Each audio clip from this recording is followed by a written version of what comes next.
Rahim. Alhamdulillah nahmaduhu wa nasta'inuhu wa nastaghfiruh. Wa na'udzu billahi min shururi anfusina wa min sayyiati a'malina.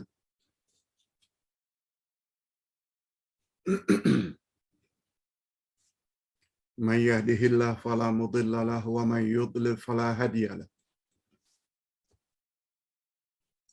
Asyhadu an la ilaha illallah wahdahu la syarika lah wa asyhadu anna Muhammadan abduhu wa rasuluh la nabiyya ba'dah. Allahumma salli wa sallim ala nabiyyina Muhammad wa ala alihi wa sahbihi ajma'in, amma ba'd. Hadirin dan hadirat serta para pemirsa yang saya hormati, Assalamualaikum warahmatullahi wabarakatuh. Alhamdulillah, kita bersyukur kehadirat Allah Azza wa Jalla. Berkat taufiknya kita dapat lagi dengan izin Allah menambah ilmu yang bermanfaat pada pagi ini. Berdasarkan buku 30 kunci kebahagiaan.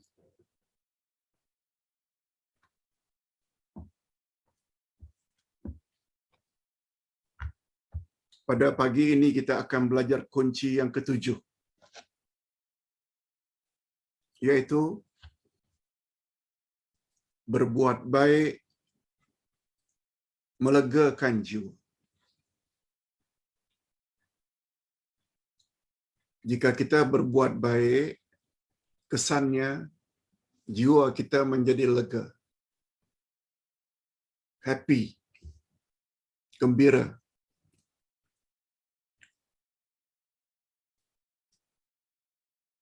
Dalam buku 30 kunci kebahagiaan, walaupun kebahagiaan itu diimpikan atau didambakan oleh setiap insan, namun demikian kebahagiaan tak akan tercapai jika mereka tidak tahu kunci-kuncinya. Cara untuk memperoleh kebahagiaan itu ada caranya. Salah satu daripada caranya, berbuat baik sajalah.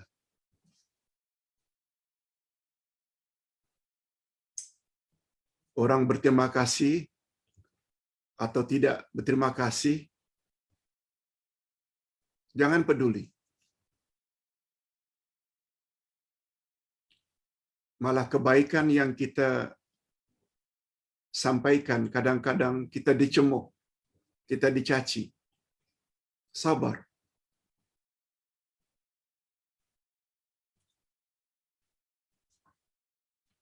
Orang yang beriman, dia tahu, dia yakin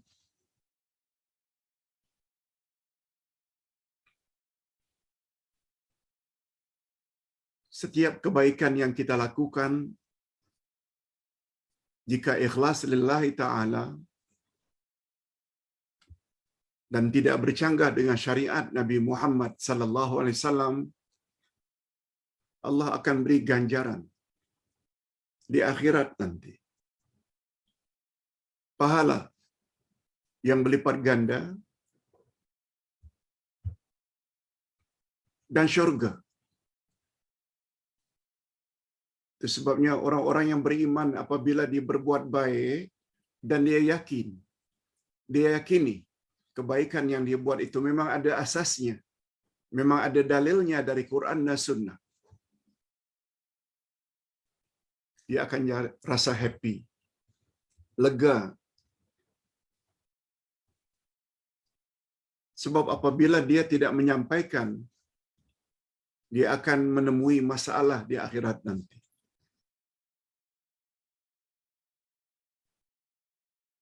Itu sebabnya kata Dr. Yusuf Al-Qaradawi, Allah tidak tanya kamu nanti di akhirat berapa ramai kamu punya followers, pengikut, penyokongmu. Tidak. Yang Allah akan tanya, kebenaran yang kamu tahu, sudah atau belum kamu sampaikan? Yang kedua, kebenaran yang kamu tahu, sudah atau belum kamu amalkan? Ini yang mustahak. Apa yang kita tahu, kebenaran yang kita tahu, kita mesti amalkan dulu. Kemudian kita mesti sebarkan. Ketika menyebarkan kebenaran, ada orang suka, ada orang benci, itu sudah menjadi sunnatullah. Sudah menjadi ketetapan Allah. Siapa kita? Para rasul kekasih dan kesayangan Allah pun, mereka ditentang oleh kebanyakan umatnya. Tapi kita kena yakin, Allah akan senantiasa bersama orang-orang yang sabar. A'udzubillahi minasyaitonirrajim. Innallaha ma'as sabirin. Nah, kita sekarang ingin bahas dengan lebih detail apa maksudnya berbuat baik melegakan jiwa. Jiwa di sini maknanya hati. Hati menjadi lega. Kita baca. Sebab tidak banyak. Cuma dia perlu pada penjelasan. Orang yang beriman yakin. Ini ada kata-kata orang yang beriman. Iman sangat mustahak.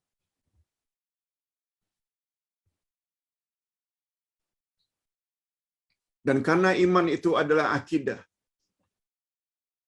kita tidak boleh mengimani atau mempercayai sesuatu yang tidak ada hujah. Itu sebabnya iman selain diartikan dengan kepercayaan, dia juga dipanggil dengan keyakinan. Sesuatu barulah dinamakan keyakinan bila disokong oleh dalil-dalil hujah-hujah yang meyakinkan. Dari mana hujah yang meyakinkan? Pertama, kalamullah. Sebab ucapan Allah tidak ada sedikit pun yang boleh diragukan. A'udzubillahi minasyaitonirrajim. Dzalikal kitabu la raiba fi hudal lil muttaqin. Inilah kitab tidak ada keraguan sedikit pun. Pedoman bagi orang yang bertakwa. Yang kedua, iman atau akidah atau keyakinan atau kepercayaan mesti bersumberkan hadis Nabi yang sahih. Oleh sebab itu, nasihat Ustaz. Jangan percaya kalau seseorang menyebut tentang fadilat ini, fadilat itu, tanpa menyandarkan kepada hadis yang sahih. Kalau sekedar cakap si anu, mereka umat walaupun bertaraf wali, walaupun bertaraf habib, walaupun bertaraf kiai, dia boleh saja kata fadilat bila baca itu sekian. Fadilat bila baca itu sekian. Sedangkan fadilat yang bakal kita perolehi itu menyangkut perkara ghaib. Perkara ghaib tidak ada yang tahu kecuali Allah dan Rasul.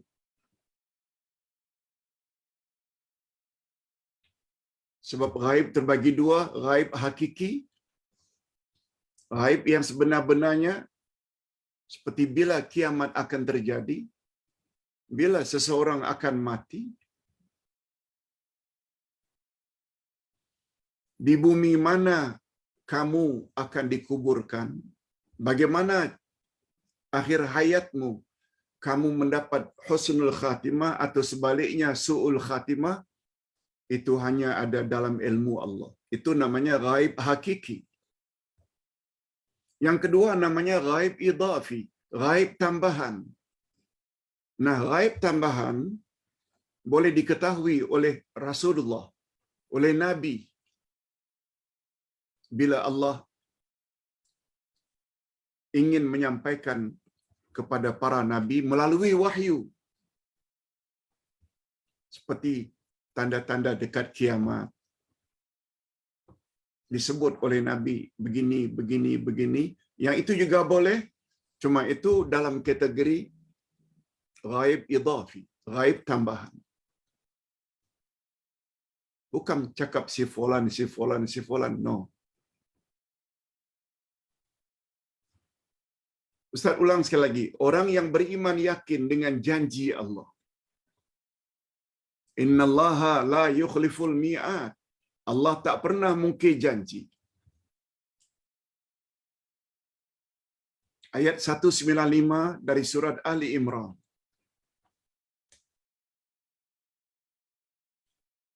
Siapa yang berbuat baik akan diberi ganjaran pahala dan syurga. Orang beriman sungguh yakin.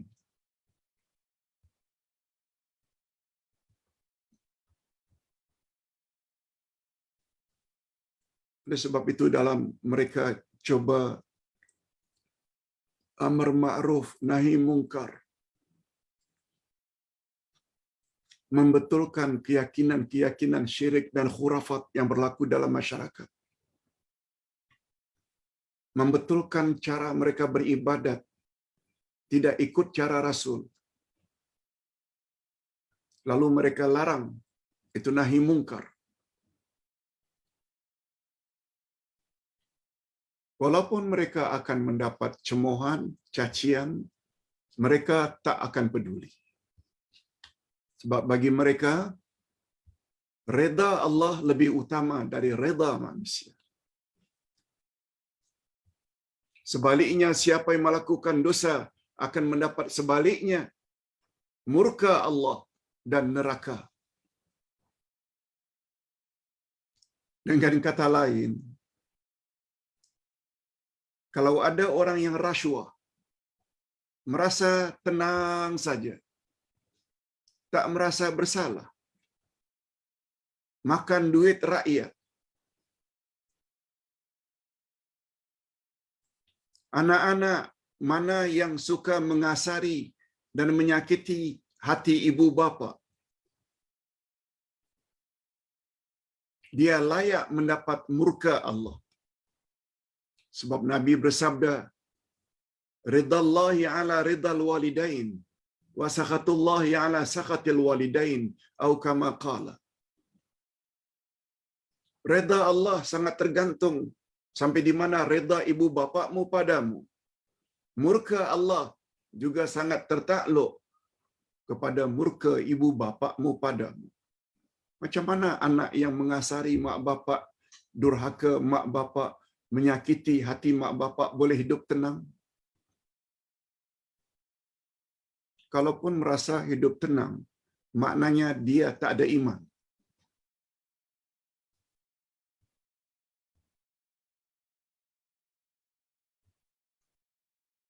Ini yang kita maksudkan. Bila kita buat baik, segala kebaikan kita, jika dilakukan dengan ikhlas, infak ke, sedekah ke, wakaf ke, bantu orang lain. Orang tanya soalan ke, kita coba jawab semampu yang boleh. Bila dapat jawaban dari orang yang bertanya, oh, sekarang baru lega Pak Ustaz. Setelah Pak Ustaz jawab dengan dalil-dalilnya, kita yang memberi pencerahan pun lega juga. Karena orang itu lega. Sebabnya jangan lokek. Dengan tenaga, jangan lokek dengan harta, jangan lokek dengan ilmu. Bagi. kalau itu ilmu yang memang ilmu yang benar. Coba dengar firman Allah. A'udzubillahi minasyaitonir rajim. Faman ya'mal mithqala dzarratin khairan yarah wa man ya'mal mithqala dzarratin syarran yarah. Siapa yang berbuat baik walau sebesar zarah, atom. Zarah itu atom, kecil, lebih kecil dari debu. Mungkin terjemahan kitab tafsir lama, siapa buat kebaikan walau sebesar biji sawi. Biji sawi itu besar sangat. Ghubar itu debu yang berterbangan. Kecil tak? Lebih kecil dari biji sawi. Ghubar. Zarah ini lebih kecil daripada debu. Itu sebabnya bom yang dijatuhkan oleh Amerika ke negara Jepun yang dipanggil dengan bom atom. Orang Arab sebut qumbulah zarrah. Qumbulah itu bom, zarrah itu atom. Bom atom. Siapa buat kebaikan walau sebesar zarrah, niscaya Allah akan perlihatkan kepadanya kebaikan yang dia buat itu nanti di akhirat, dan selanjutnya diberi balasan kebaikan. Demikian juga siapa yang buat kejahatan walau sebesar zarah, dia juga akan dilihatkan oleh Allah kejahatan yang dia buat, dan selanjutnya dia akan disiksa. Hadirin dan hadirat, Nabi Muhammad sallallahu alaihi wasallam pernah menyebut dua ayat terakhir ini dari surat Zalzalah. Dua ayat yang terakhir ini Nabi pernah menyebutnya dengan nama ayatun jami'ah. Ayat jami'ah. Jami'ah maknanya syumul. Terhimpun di dalamnya semua. Komprehensif. Dalam dua ayat. Bila ditanya mengapa Pak Ustaz Allah Rasulullah namakan ayat ini, dua ayat ini ayat jami'ah, ayat yang menyeluruh, karena tingkah laku manusia antara dua saja. Kalau sedang tidak buat baik, barangkali sedang buat jahat. Begitu kegiatan manusia.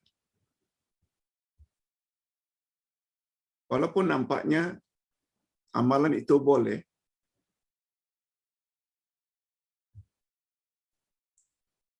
tapi kadang-kadang amal yang boleh membawa kepada pahala. Itu sebabnya dia dipanggil ayatul jami'ah. Itu sebabnya masjid-masjid besar dipanggil jami'.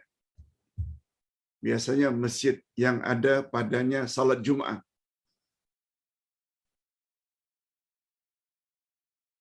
Itu sebabnya salat ketika musafir namanya salat jama', dihimpunkan.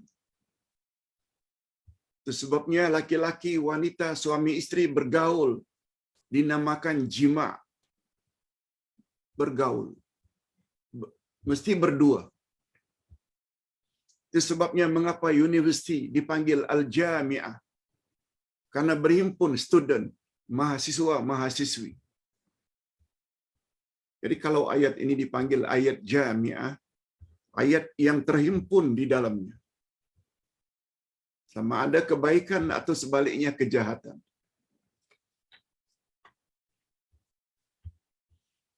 Cuma bagus juga kalau Ustaz ceritakan sedikit di sini. Ketika Rasul sallallahu alaihi wasallam membaca surat Zalzalah, "Idza zulzilatil ardu zilzalaha," sampai ayat yang terakhir tadi, Abu Bakar menangis terseduh sedang. Nangis. Allah Rasulullah dekati, "Ya Rasulullah, ya Abu Bakar, mengapa kamu menangis?" Abu Bakar jawab, "Saya menangis setelah mendengar ayat yang Tuhan baca tadi. Khususnya, faman ya'mal mithqala dzarratin khairan yara, wa man ya'mal mithqala dzarratin syarran yara." Siapa buat amal baik kecil macam manapun akan diperlihatkan kepadanya dan selanjutnya diberi pahala. Barang siapa yang membuat kejahatan kecil macam mana pun, dia akan diperlihatkan di akhirat dan selanjutnya disiksa.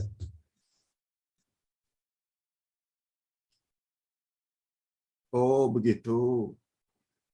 Lihat Abu Bakar. Seolah-olah memberi makna, "Ya Rasulullah, kalau kita buat kebaikan, walau kecil, diberi balasan oleh Allah di akhirat nanti. Alhamdulillah. Tapi siapa yang membuat kejahatan, walau kecil macam mana, dia akan disiksa. Lainlah dengan Tuhan. Tuhan maksum, terpelihara dari segala dosa. Kami tidak maksum. Kalau tidak banyak pun sedikit dosa kami mesti buat."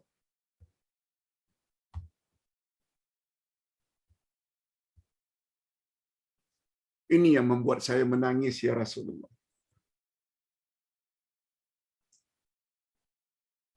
Itu sebabnya Ustaz ucapkan tahniah dan syabas pada jemaah yang mula menghafal ayat-ayat Quran, mula memahami ayat demi ayat, lalu digunakan untuk salat sunat ke salat fardu. Walaupun pendek, tetapi karena memahami maknanya, akhirnya sampai meleleh air mata, menangis. Banyak, bukan 4-5 orang, banyak yang WhatsApp Ustaz mengalami seperti itu. Tahniah, itu yang paling baik. Abu Bakar sampai menangis karena fahamlah. Coba dengar jawaban Nabi. "Jangan keterlaluan, wahai Abu Bakar. Jangan keterlaluan."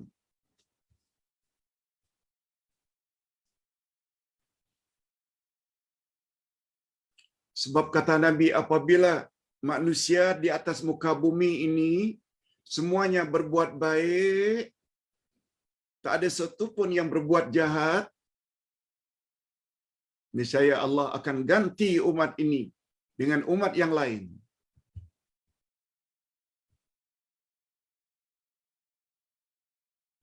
Sehingga mereka selain buat baik juga ada buat jahat, asalkan mereka bertobat kepada Allah. Sesuai dengan sabda Nabi, kullu bani Adam khata' wa khairul khata'in at-tawwabun. Semua anak cucu Adam pernah buat dosa, pernah buat salah. Sebaik-baik orang yang bersalah adalah orang yang bertobat.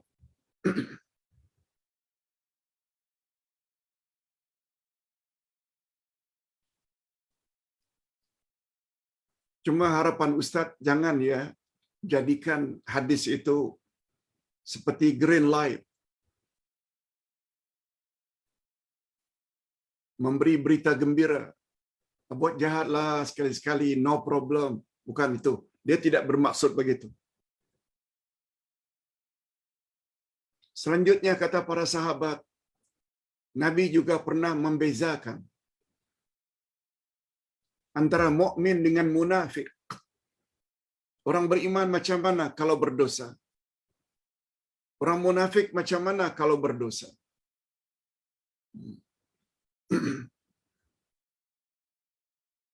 Kata Nabi, perbezaan mukmin dengan munafik dalam bab dosa,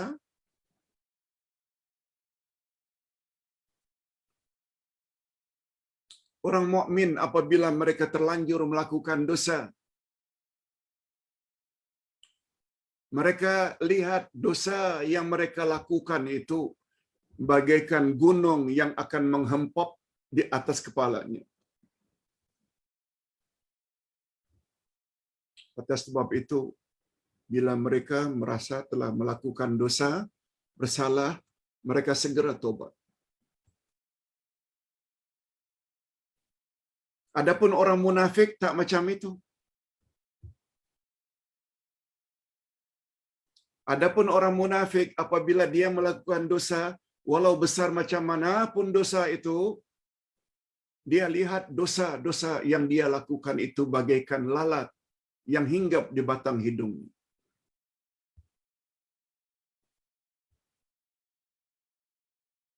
Ustaz ulang.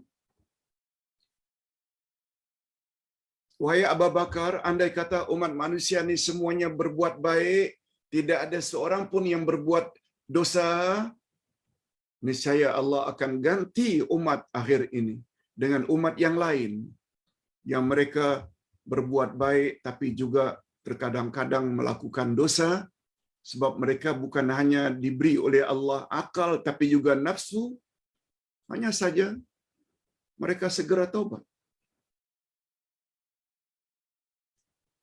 Lalu timbul perbedaan antara mukmin dengan munafik.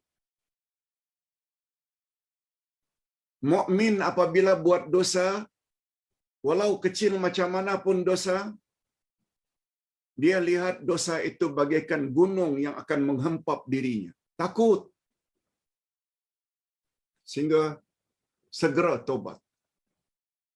Takut tak sempat tobat, nyawa dicabut.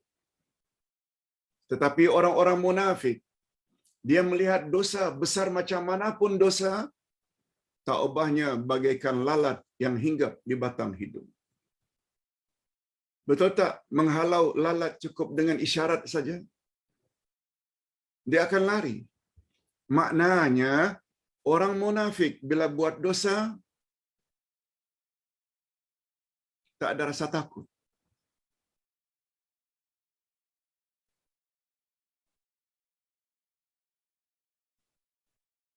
Lihat sajalah pada akhir zaman, orang yang melakukan berbagai-bagai penyelewengan, kita lihat happy saja. Itu maknanya imannya bermasalah. Salah-salah dalam kategori orang munafik. Ini sepintas lalu yang Ustaz ingat tafsir surat Al-Zalzalah. Oleh sebab itu, ingin dapat keterangan lanjut, sila. Kita ada kitab tafsir juz 30. Cari tafsir surat Zalzalah. Ada cerita itu, kalau tak salah Ustaz masukkan. Okey, kita teruskan.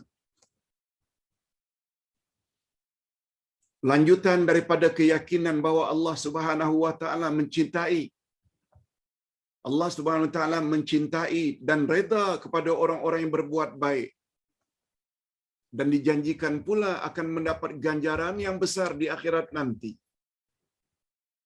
Maka para pelaku kebaikan akan merasa lega dan gembira jika dapat melakukan sesuatu kebaikan.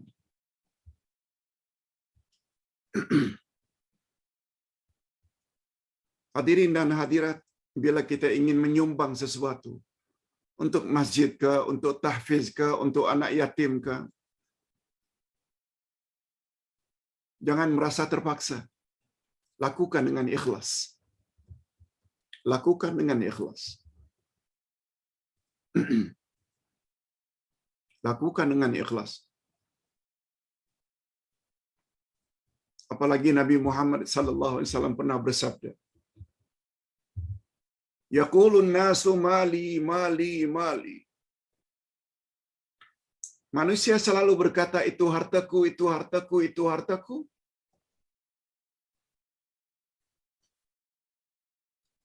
Padahal harta mereka ada 3 saja. Padahal harta manusia ada 3 saja. Apa yang dia makan, lalu habis, menjadi darah, menjadi ini dan itu, kotoran.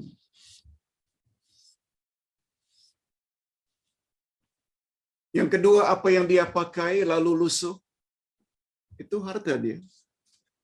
Nah, yang ketiga, apa kata Nabi? Apa yang dia telah sedekahkan. Walaupun nampaknya duit 100, sedekahkan RM5, tinggal 95, tapi dalam kacamata orang yang beriman, duitnya bertambah. Bukan di sini, tapi di sana. Itu sebabnya kata Nabi, termasuk adalah harta milikmu apa yang kamu sudah sedekahkan. Itu sebabnya pada ayat 10 dari surat Al-Munafiqun, Allah menyebut, ayat itu selalu sangat Ustaz ulang-ulang. Nafkahkanlah anugerah ilahi pada jalannya sebelum kamu mati.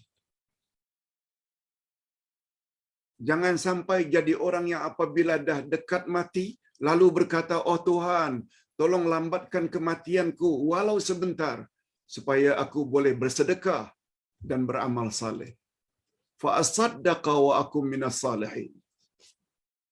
Dia tidak minta. Delaykan kematian untuk salat, untuk haji, untuk umrah, untuk puasa. Tak. Yang dia minta, tolong delay kematian sebentar saja, supaya aku boleh bersedekah. Ini memberi isyarat, kata para ulama tafsir. Sedekah sangat tinggi dia punya fadilat.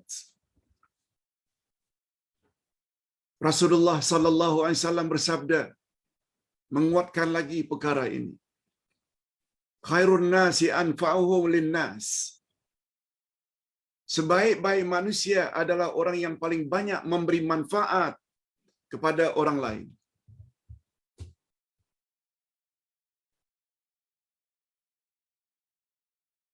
Rupanya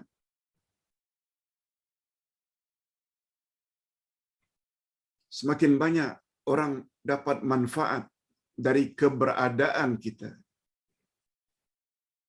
daripada kewujudan kita, daripada eksistensi kita. Makin banyak orang dapat manfaat dengan keberadaan kita di tengah-tengah mereka, makin besar pahalanya. Ustaz tertarik dengan tulisan Dr. Yusuf Al-Qaradawi dalam kitabnya yang cukup terkenal, Fiqhul Awlawiyat, yaitu fikih keutamaan.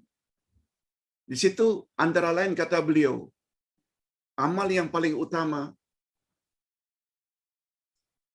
bila amal yang Anda lakukan itu banyak orang dapat manfaat,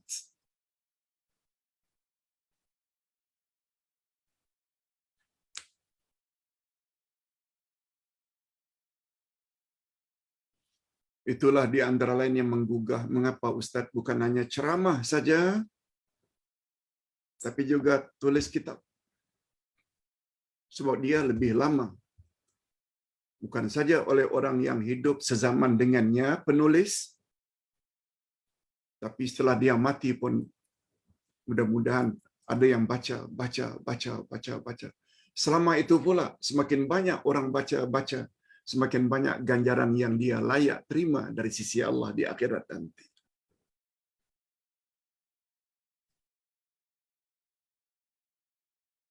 Hadirin dan hadirat rahimakumullah. Itu sebabnya Ustaz masih ingat lagi kata-kata Dr. Yusuf Al-Qaradawi. Sebagaimana kata beliau pepatah Cina,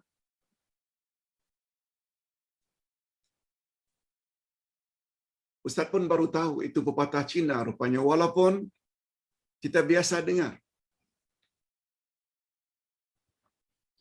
Memberi seorang miskin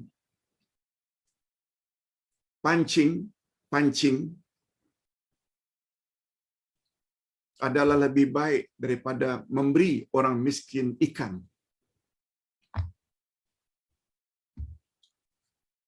Memberi orang susah pancing adalah lebih baik daripada memberi orang yang susah itu ikan.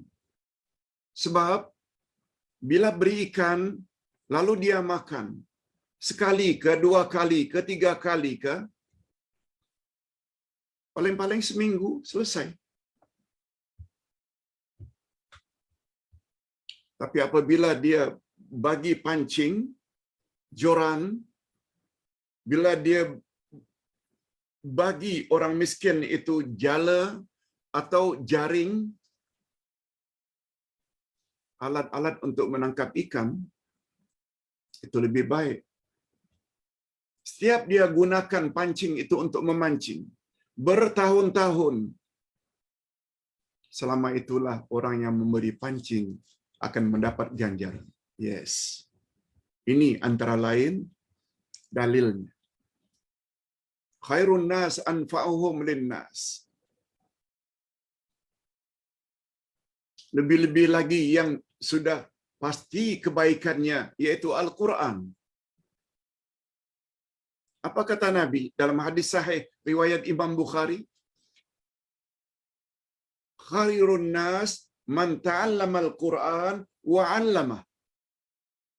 Dengar baik-baik ibu-ibu, bapa-bapa sekalian. Hadis sahih riwayat Imam Bukhari.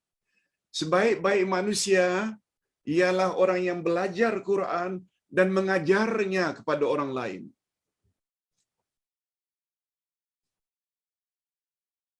Happy. Kita dapat buat kitab tafsir Quran walaupun belum tamat keseluruhannya, baru 17 juzuk. Kita dapat buat kitab akidah 3 jilid. Kita dapat buat kitab Al-Asma'ul Husna. Minta maaf, ini bukan nak membanggakan diri, tapi berkaitan dengan banyak manfaat orang lain insya-Allah dengan penulisan tersebut. Itu sebabnya Ustaz tidak pernah lupa setiap menulis topik, ini topiknya, ini kitabnya, kemudian Ustaz minta kepada para jemaah, sila share kepada kawan-kawan supaya sama-sama mendapat manfaat dunia dan akhirat. Lalu bapa-bapa dan ibu-ibu pun share dengan grup ini. Mungkin ada yang 100, ada 200, ada 300, ada 50, tak mengapa. Pokoknya share. Puan-puan dan tuan-tuan dapat ganjarannya. Dan yang memberi kuliah pun akan dapat menumpang sekaki. Ni kena faham. Mungkin ada yang tanya, mengapa Pak Ustaz tenang saja walaupun banyak orang yang cemuh?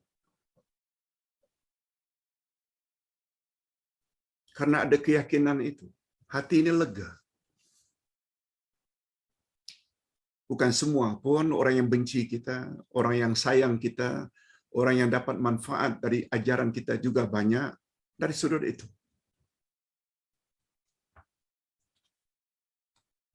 Dari sudut lain, orang yang membenci kebenaran yang kita sampaikan, dia boleh melegakan juga. Apa sebab?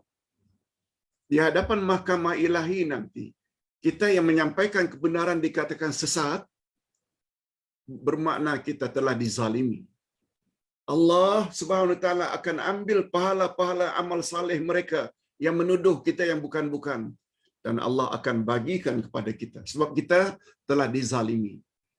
Mereka salah-salah jadi muflis hakiki, muflis yang sebenar-benar. Di sini perlu kepahaman agama. Orang yang suka memberi manfaat dan menggembirakan hati orang lain, Dialah sebenarnya orang pertama yang akan merasakan kegembiraan tersebut sebelum orang lain. Itu sebabnya bila ada pertanyaan, Ustaz tidak akan segera menjawab. Ustaz akan kaji. Apa dalilnya, apa dalilnya, apa dalilnya.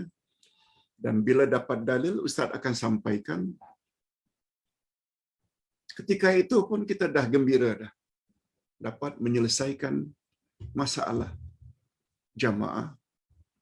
Apalagi datang daripada jamaah berkenaan. Oh, sekarang baru lega hati saya, Pak Ustaz, setelah mendapat jawaban Ustaz berdasarkan dalil-dalilnya. Nah, lagilah bertambah lega. Macam itu. Semua kita boleh. Jangan lupa slogan. Jangan lupa slogan. Malaysia boleh. Mengapa dalam hal ini tak boleh?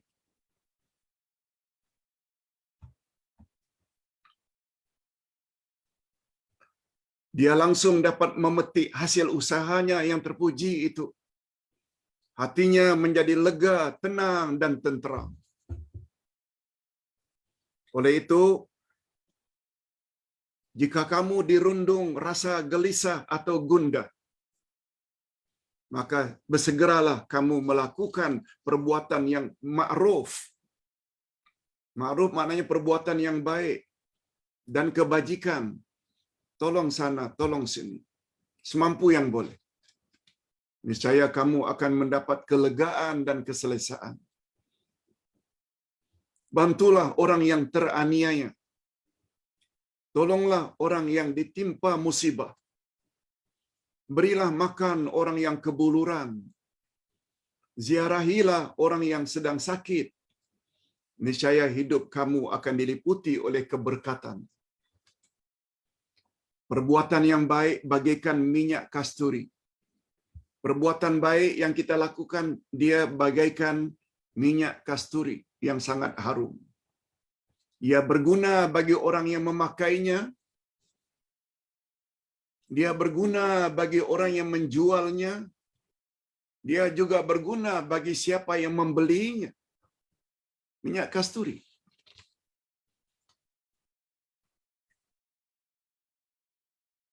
Itu sebabnya Nabi Muhammad sallallahu alaihi wasallam pernah bersabda. Sebab baru-baru ini Ustaz ada sebut. Ketika membahas fadilat dan kelebihan para sahabat. Tafsiran para sahabat adalah tafsiran yang paling tinggi. Maksud Ustaz tertinggi yang ketiga. Apa dia Pak Ustaz? Semalam Ustaz ada sebut. Cuma tak lengkap. Tafsir yang paling tinggi rankingnya, kualitinya, bila Quran, tafsir Quran. Sebagaimana kitab tafsir yang Ustaz sebut semalam, yang dikarang oleh orang Afrika Barat, Mauritania, Adwa'ul Bayan. Pertama. Yang kedua, bila ayat Quran ditafsirkan oleh hadis Nabi. Sebab Nabi ialah manusia yang paling tahu maksud Allah yang ada dalam Al-Quran. Sesuai dengan ayat 44 dari surat An-Nahl. Kami turunkan kepada engkau Al-Quran supaya engkau explain, engkau jelaskan kandungan Quran kepada umat manusia. Dua. Yang ketiga, ranking tafsir yang tertinggi. Aqwalus sahabah. Pandangan para sahabat. Sahabat ini salafus saleh. Ustaz jaga betul dalam menafsirkan Quran dengan kadar-kadar tafsiran seperti ini. Jarang-jarang Ustaz dalam menafsirkan itu gunakan pandangan akal semata. No. Atau pandangan orang-orang belakangan. Yang Ustaz paling utamakan Quran dengan Quran, Quran dengan hadis, dan Quran dengan para sahabat. Nah, timbul pertanyaan, mengapa Pak Ustaz begitu respect terhadap sahabat? Hormat terhadap sahabat. Pandangan mereka lebih dekat dengan kebenaran. Ustaz ada sebut semalam. Tengok dulu siapa gurunya. Siapa yang membimbing mereka? Rasulullah. Tentulah muridnya pun berkualiti juga. Yes, itu dia.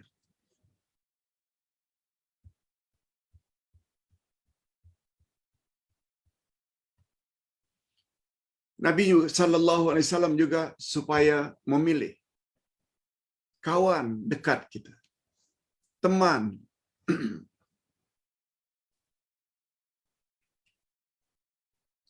Sebab Nabi pernah menyebut, kalau engkau ingin tahu tentang seseorang, tanya saja siapa rakannya. Kalau dia rakannya orang baik-baik, biasanya dia akan jadi orang baik. Begitu juga sebaliknya. Kalau rakan-rakannya justru penyangga, biasanya dia tidak jadi orang baik.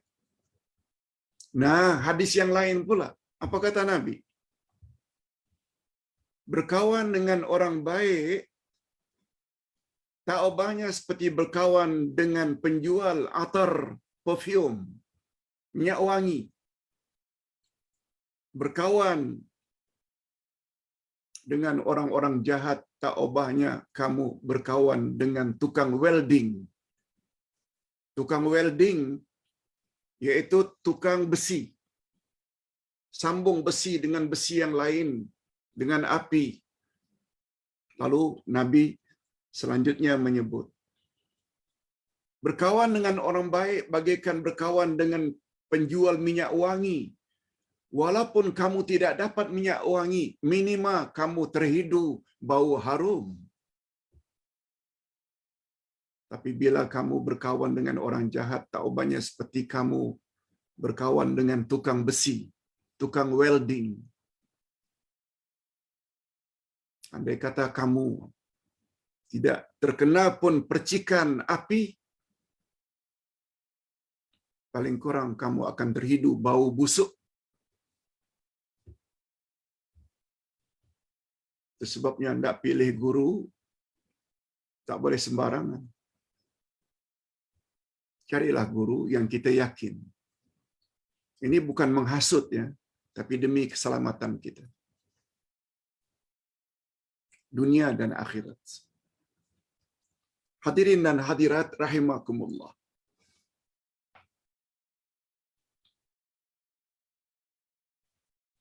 Perbuatan yang baik bagaikan minyak kasturi. Ia berguna bagi orang yang memakainya, orang yang menjualnya, orang yang membelinya. Sesungguhnya senyuman yang dilontarkan kepada golongan fakir dan miskin termasuk ke dalam amal jariah yang layak mendapat ganjaran di akhirat nanti. Oh, banyak sebenarnya cara untuk membuat kebaikan.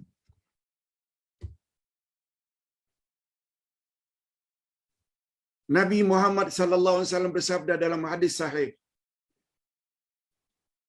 amar ma'ruf nahi mungkar sedekah. Kita mengajak orang buat baik, mencegah orang buat maksiat, itu ada nilai sedekah. Sedekah maknanya ada nilai pahala. Dalam hadis selanjutnya dikatakan, kamu tolong seseorang mengangkat barangnya, barangan yang berat ke atas kenderaannya, tolong mengangkat karena beratnya, beg ke atau barangan apapun, ke atas kenderaan, yaitu ke atas onta ke atas kuda ke, atau hari ini ke dalam kereta ke, sedekah. Itu pun ada nilai sedekah. Sampai kata Nabi, talaqatul wajhi sedekah. Bermuka manis, suka tersenyum, itu pun sedekah. Allahu Akbar. Hadirin dan hadirat rahimakumullah. Itu sebabnya untuk melegakan hati, kita perlu tambah ilmu.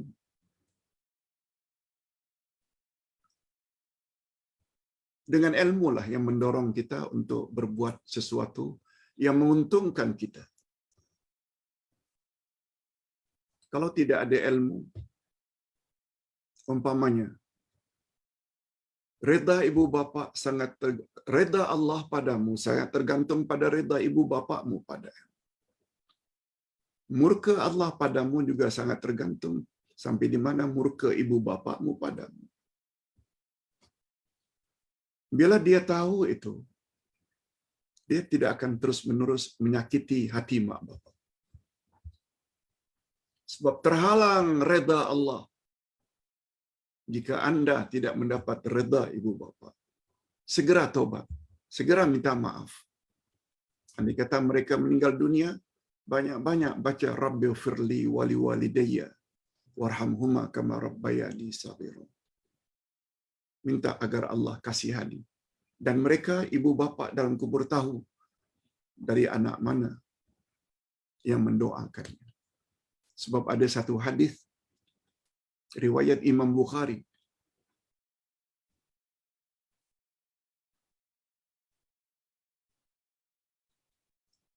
Ketika jenazah sedang disiksa,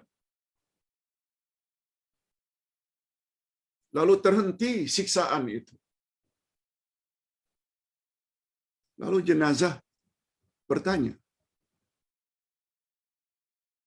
mengapa berhenti menyiksa aku? Justru aku diangkat setinggi ini derjatku. Ayu syai'in hadza?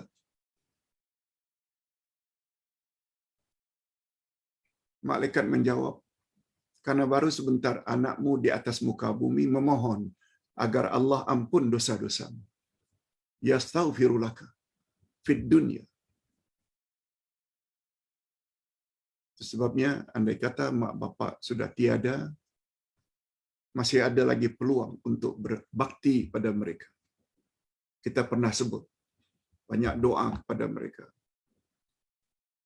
banyak sedekah, banyak beramal saleh. Sebab semua amal saleh anak sampai pada mak bapak. Dan satu lagi, jalin hubungan baik dengan kawan-kawan rapat mereka dulu ketika masih hidup. Jangan dibuat musuh. Semua itu cara-cara yang telah dijelaskan oleh Nabi sallallahu alaihi wasallam boleh menolong mak bapak. Okey, kita teruskan. Diriwayatkan bahawa seorang pelacur yang memberi minum kepada seekor anjing yang kehausan, akhirnya dia dimasukkan oleh Allah ke dalam syurga yang lebarnya bagaikan antara jarak langit dan bumi. Pelacur, tapi ada belas kasih kepada binatang.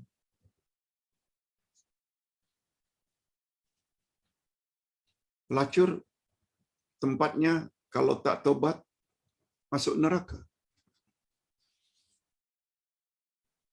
Tetapi karena dia berbuat baik, coba dengar satu lagi hadis. Apa kata Nabi? Hadis sahih. Seorang wanita masuk neraka gara-gara seekor kucing.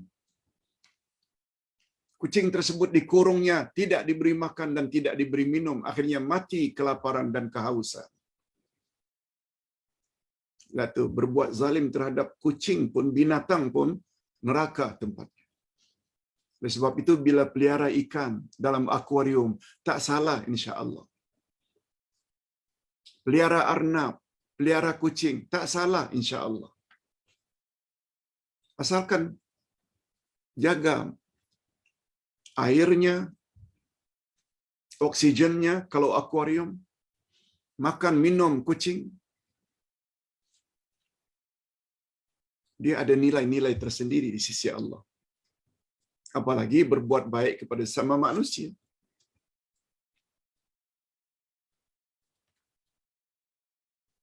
Sungguh Allah Azza wa Jalla berhak memberi ganjaran kepada siapa yang dia kehendaki.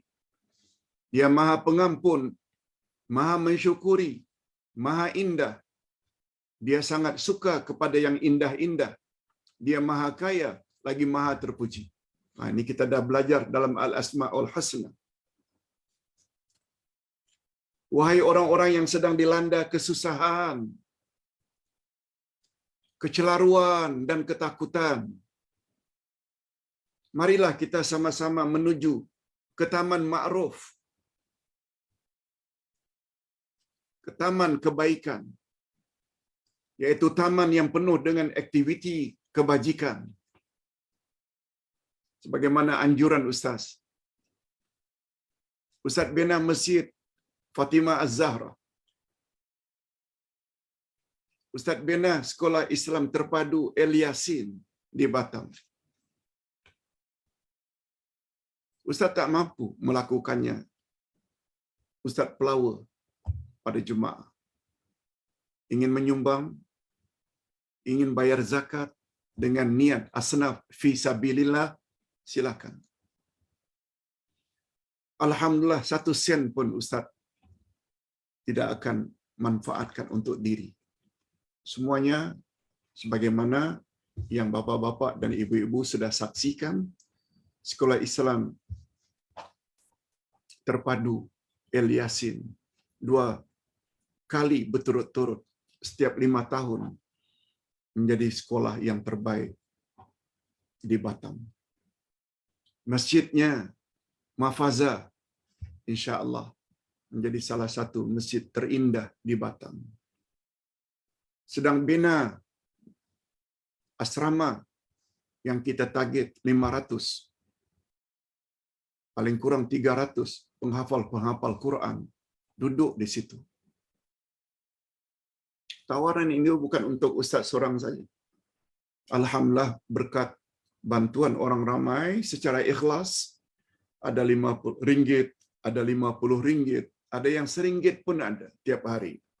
Ada RM10, ada RM100, RM300, yang RM5.000 pun ada. Yang RM100.000 pun ada. Yang RM200.000 pun ada.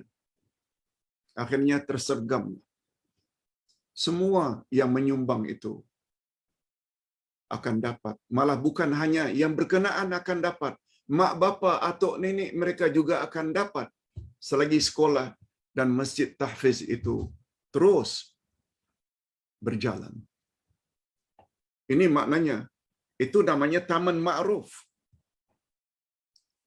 Lain kalau halnya Ustaz galakkan, mari kita bantu sedikit seorang untuk buat night club, untuk buat karaoke, untuk buat lokalisasi perjudian, lokalisasi pelacuran. Itu namanya taman mungkar. Taman ma'ruf ini yang bawa kebaikan. Kalau sudah sampai RM10, RM50, itu bukan zarah lagi. Berapa banyak ganjaran yang bakal diterima di akhirat nanti. Yang penting ikhlas. Hadirin dan hadirat rahimakumullah. Wahai orang-orang yang sedang dilanda kesusahan. Okey. Marilah kita bersama-sama menuju ke taman ma'ruf. Taman yang penuh dengan aktiviti kebajikan. Marilah kita isi hidup ini dengan pelbagai kegiatan yang membawa kemanfaatan kepada orang lain. Anak-anak bila buat, automatically mak bapak akan dapat, sama ada mak bapak masih hidup atau telah meninggal dunia. Dah hancur tulang belulang mereka di alam barzakh. Tapi mereka tahu, kehidupan mereka tidak berakhir sampai di situ. Bila kiamat nanti mereka akan dibangkitkan di padang mahsyar. Berilah pertolongan kepada yang memerlukan pertolongan. Kepada saudara kita di Syria kah? Kepada saudara kita di Palestin kah? Kepada saudara kita tak kira di mana pun. Niscaya kamu akan dapati kebahagiaan dan kelegaan yang sangat menyeronokkan. Ini dia topik kita. Allah Subhanahu wa taala berfirman pada surat Al-Lail ayat 19 hingga 21. Coba kita akhiri dengan ayat ini. Wa ma li ahadin 'indahu min ni'matin tujza illa ibtigha'a wajhi rabbihil a'la. wala saufa yarda. Padahal tidak ada seorang pun memberikan suatu nikmat kepadanya yang harus dibalasnya. Tetapi dia memberi itu semata-mata karena mencari keredaan Tuhannya yang maha tinggi. Bukan dia beri itu minta dipuji. Itu maksudnya. Tak. Bukan dia membagi itu supaya orang berterima kasih kepadanya. Supaya orang itu hormat padanya. Supaya orang itu katakan dia seorang dermawan. Bukan. Tapi pemberiannya itu semata-mata mengharap reda Allah yang maha tinggi. Dan kelak dia benar-benar mendapat kepuasan. Nah, Ustaz ingin ulas ayat yang terakhir. Wala saufa yarda. Wa dan. La itu huruf takkid. Sesungguhnya, pasti. Dan pasti, saufa akan. Yarda, dia akan reda. Dalam kaedah bahasa Arab, kawaid bahasa Arab, grammar bahasa Arab, tata bahasa bahasa Arab,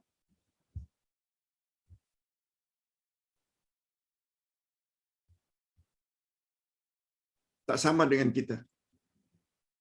Walaupun Ustaz selalu katakan Arab dekat dengan English, pun tak sama. Akan dalam English, setahu Ustaz, paling-paling will atau shall. Saya akan. Tapi Arab tidak. Arab, kalau perkara yang akan datang itu, future, dekat sangat, dia gunakan sin. Sa'adhabu ila Batam fi syahri Februari.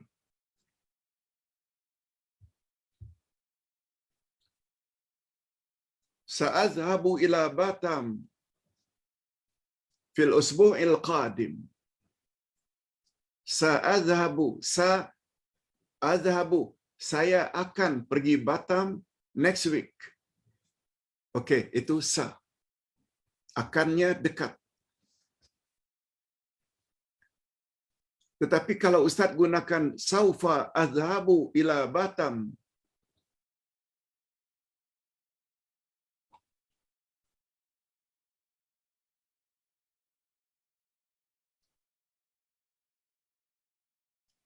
tiga tahun akan datang, panjang, dia tak gunakan sa, tapi saufa azhabu.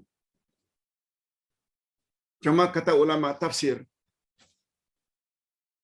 penggunaan saufa dalam Al-Quran ni, dia memberi isyarat bahawa balasan itu di akhirat. Sebab dia jauh lagi. Ustaz buat contoh. Surat Ad-Duha. Wala saufa yu'tika fayarda. Allah akan beri kepada engkau sehingga engkau merasa reda. Itu janji Allah kepada Nabi Muhammad sallallahu alaihi wasallam. Mengapa digunakan saufa yu'tika fayarda? Wala saufa yu'tika fayarda.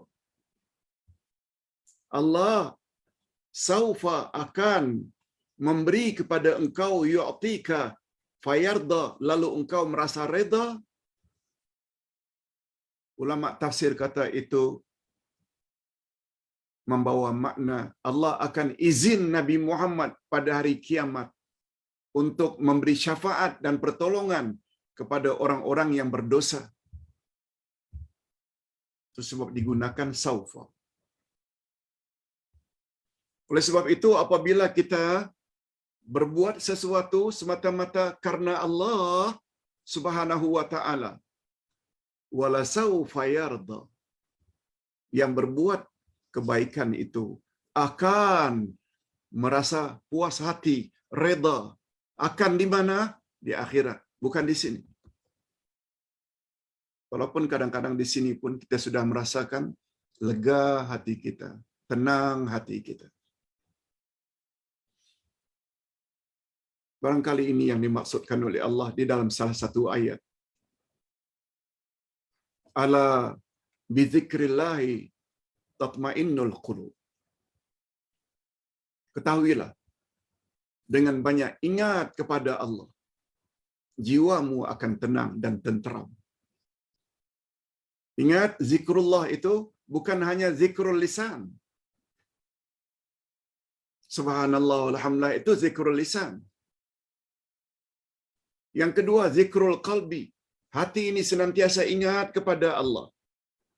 Ganjaran dari Allah bila berbuat baik, azab dari Allah bila kita berbuat jahat. Itu namanya ingat pada Allah. Itu namanya zikrul qalbi. Nah, yang paling mustahak, zikrul amal. Kita ingat pada Allah dalam bentuk amal. Kita salat. Bukan hanya yang wajib, tapi juga rawatib, qabliyah, ba'diyah. Bukan hanya itu, tapi duha. Bukan hanya itu, tapi juga tahajud, witir. Itu namanya zikrul amal. Yang terbaik bila ketiga-tiga jenis zikir itu ada pada diri seorang. Mulut selalu menyebut subhanallah, walhamdulillah, wala ilaha illallah, Allahu akbar. Hati senantiasa ingat kepada hukum hakam Allah dan anggota melaksanakan. Sampaikan kebenaran yang telah awak ketahui dan amalkan itu kepada orang lain. Sampaikan, itu amal. Bapak-bapak dan ibu-ibu, ibu-ibu dan bapak-bapak juga boleh buat sebagaimana yang Uday sedang buat sejak 40 tahun belakangan ini, menyampaikan kebenaran. Bapak-bapak dan ibu-ibu dapat modal, dapat ilmu. Jika rasanya kuat, amalkan, dan selanjutnya share. Ada orang yang menerima dengan baik, ada orang yang tidak menerima, malah mencaci. Sabar. Lakukan itu secara istiqamah. Mudah-mudahan kita semua mendapat husnul khatimah. Amin ya rabbal alamin. Hadirin dan hadirat, berikut ini Ustaz akan jawab beberapa soalan yang datang dalam sehari dua ini. Minta maaf ya, mungkin Ustaz hanya batasi pada 2 pertanyaan saja.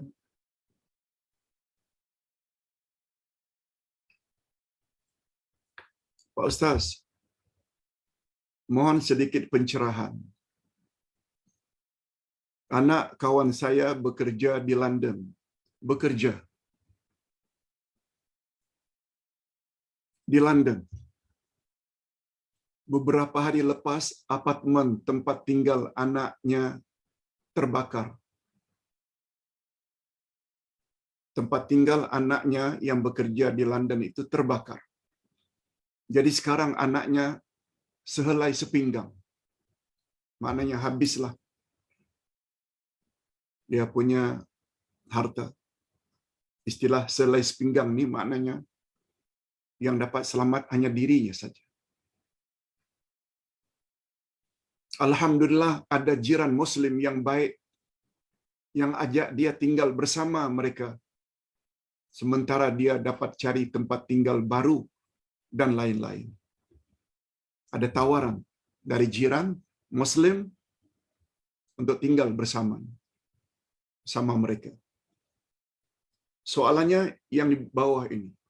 Kawan saya kata ada yang memberitahu perkara berikut kepadanya. Ada pula orang yang menyampaikan kepadanya berita ini. Apa itu berita itu? Seorang Muslim tidak digalakkan menumpang di rumah orang lain lebih daripada 3 hari. Kecuali membayar sewa dan makan yang diberi. Seorang Muslim tidak boleh bertamu atau menumpang di rumah orang lain lebih dari 3 hari. Kecuali Lebih dari 3 hari dia kena bayar sewa dan makanan yang dia makan kepada pemilik rumah. Pertanyaannya, betul ke Pak Ustaz? Hadirin dan hadirat, bila kita bawa atau bila kita buka bab bertamu, memang Nabi Muhammad sallallahu alaihi wasallam tidak galakkan kita bertamu lebih dari 3 hari.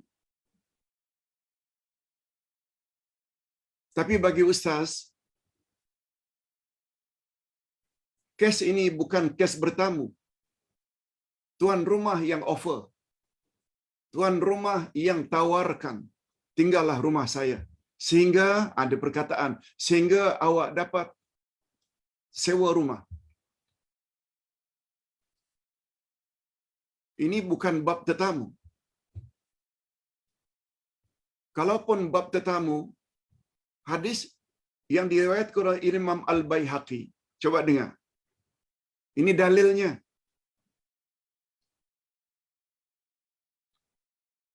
Kata Nabi, bertamu hanya 3 hari.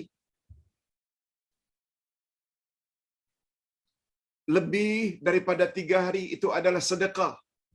Sedekah bagi tuan rumah. Tidak halal bertamu sehingga tuan rumah merasa susah. Hadis riwayat Al-Baihaqi. Ini bab tetamu. Sebaiknya jangan lebih 3 hari. Andai kata tuan rumah ingin membiarkan dia tinggal di rumahnya lebih dari 3 hari, hadis kata itu sedekah, pahala bagi tuan rumah. Tak ada istilah mesti sewa, tak. Apalagi bila kita bawa bab ini bukan bab dia bertamu, tapi dia yang diajak karena orang tersebut ingin mendapat ganjaran pahala.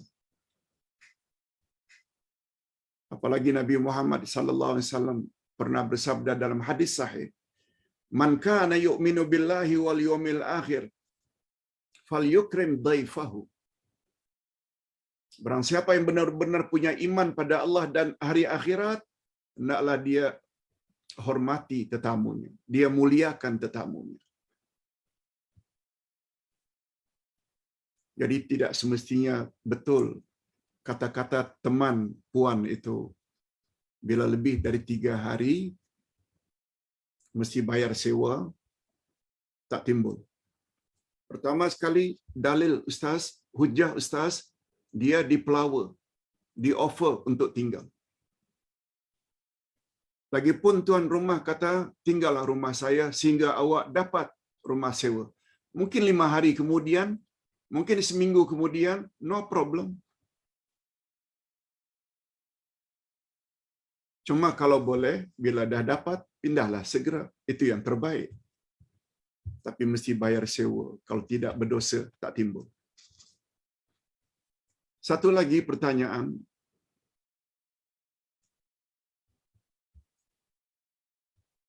Pertanyaan ini dalam bentuk video. Bunyi video itu lebih kurang macam ini.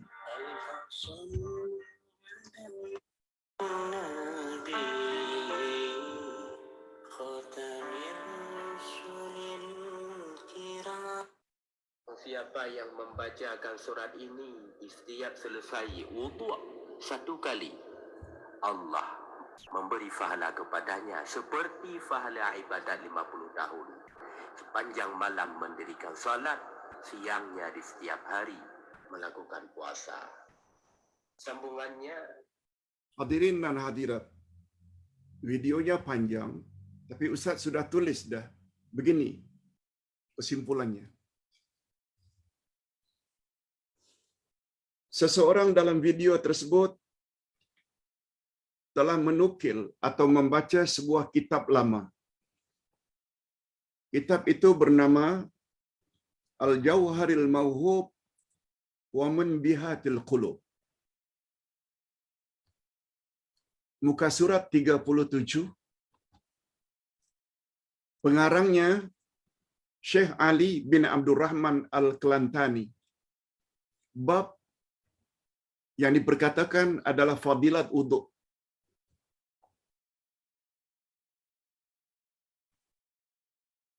Lalu dikatakan bahwa Nabi telah bersabda, siapa yang selesai wuduk, lalu dia membaca doa. Biasa doa wuduk, kemudian diikuti dengan membaca surat Al-Qadar 1 kali, maka dia mendapat pahala seolah-olah telah beribadat 50 tahun. Dalam 50 tahun ni, siangnya qiyamul lail, puasanya siangnya puasa. Siangnya berpuasa, malamnya qiyamul lail. 50 tahun ganjaran yang dia bakal dapat bila setelah selesai uduk dan setelah membaca doa, lalu membaca 1 kali surat Al-Qadar. A'udzubillahi minasyaitonirrajim. Bismillahirrahmanirrahim.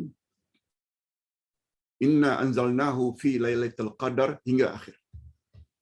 Nah, bila habis uduk, dia berdoa. Kemudian dia baca 2 kali surat Al-Qadar, maka dia akan mendapat kelebihan anugerah ilahi sebagaimana yang Allah telah anugerahkan kepada Nabi Ibrahim dan Nabi Musa. Oi, kedua-duanya ulul azmi.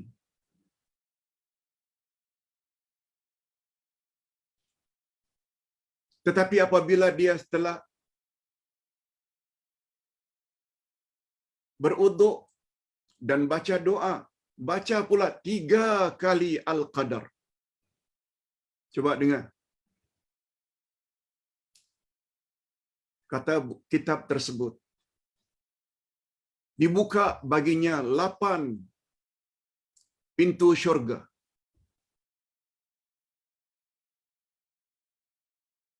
Dia dibenarkan untuk masuk syurga dari pintu mana yang dia sukai, tanpa dia dihisap, tanpa dia diperiksa, direct langsung membaca.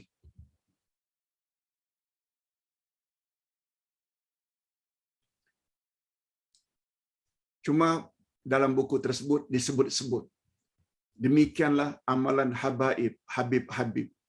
Demikianlah amalan Tuan Syekh zaman dahulu. Hadirin dan hadirat, tidak pernah dalam buku-buku mana, buku-buku fiqh yang menyebut tentang amalan ini. Yang datang dari Nabi, setelah uduk baca doa. Ustaz pernah mendengar lama, yaitu pada tahun 1992.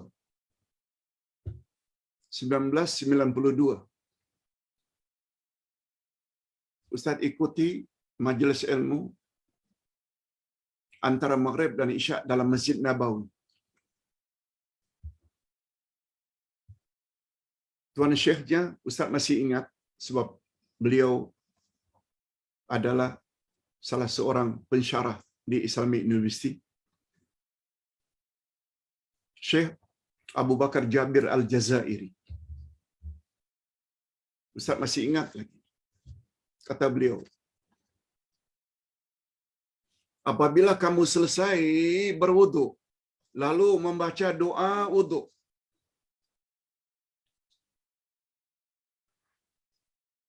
niscaya ketika itu terbuka untukmu 8 pintu syurga. Untukmu ketika itu, setelah wuduk, baca doa wuduk, Allah buka untukmu 8 pintu syurga. Cuma beliau tambah,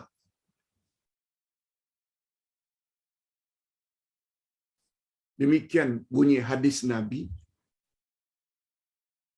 cuma kamu belum dapat masuk syurga karena kamu belum mati. Yes, yang itu ada riwayatnya. Tanpa menyebut membaca surat Al-Qadar sekali ke ganjaran yang begitu, 2 kali ke ganjaran begitu, 3 kali ke ganjaran begitu, tak ada. Kalau ada pun bukan hadis yang sahih. Sebab selama 40 tahun belajar di 4 universiti Islam,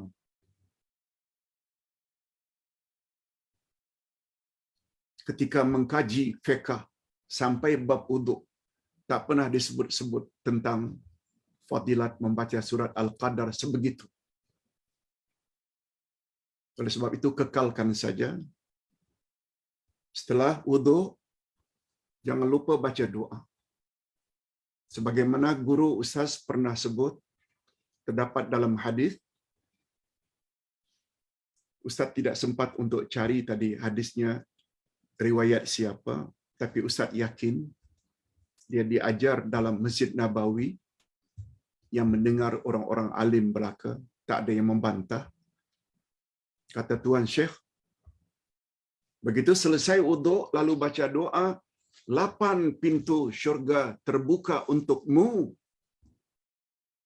Kamu boleh masuk dari pintu manapun yang kamu kehendaki, hanya saja kamu tidak dapat masuk lagi karena kamu belum mati. Itu Ustaz ingat betul kata-kata itu. Oleh sebab itu, abaikan fadilat-fadilat sesuatu yang melampau-lampau itu, apalagi tidak menyebut dari mana sumbernya. Hanya amalan habaib-habaib dan tuan-tuan syekh zaman dahulu. Itu bukan menjamin. Ustaz kira cukup sampai di situ dulu, sebab Ustaz perlu pergi 2 tempat. Pertama ada walimah, yang kedua ada meeting. Alhamdulillahirabbil alamin, wassalatu wassalamu ala asyrafil anbiya'i wal mursalin wa ala alihi wa sahbihi ajma'in. Rabbana ighfir lana dzunubana wa liwalidina warhamhum kama rabbawna shighara. Rabbana hab lana min azwajina wa dzurriyyatina qurrata a'yun waj'alna lil muttaqina imama. Ya Allah, ampunilah dosa kami dan dosa kedua ibu bapa kami, dan cucurilah mereka rahmat-Mu ya Allah, sebagaimana mereka telah didik kami sejak dari kecil. Ya Allah, berilah kami pasangan hidup dan zuriat keturunan yang menyedapkan pandangan mata dan hati kami, dan jadikanlah kami pemimpin bagi orang-orang yang bertakwa. Ya Allah, sungguh banyak pengajaran yang dapat kami ambil dalam pelajaran pagi ini, yaitu dengan berbuat baik, hati kami akan menjadi lega, jiwa kami akan menjadi tenteram. Sebab itu tambahkanlah kepada kami ilmu-ilmu yang berguna, ya Allah. Terutama ilmu-ilmu tentang fadilat-fadilat sesuatu yang datang secara sahih dari Nabi Muhammad sallallahu alaihi wasallam, sehingga kami berbuat baik tanpa ragu-ragu, tanpa sanksi. Sehingga dengan demikian membuat jiwa kami setiap berbuat baik akan menjadi tenang, lega, sebab Engkau tidak pernah mungkir janji. Wassallallahu ala nabiyyina Muhammad wa ala alihi wa sahbihi ajma'in walhamdulillahirabbil alamin. Subhanakallahumma wa bihamdik, asyhadu an la ilaha illa anta, astaghfiruka wa atubu ilaik. Assalamualaikum warahmatullahi wabarakatuh.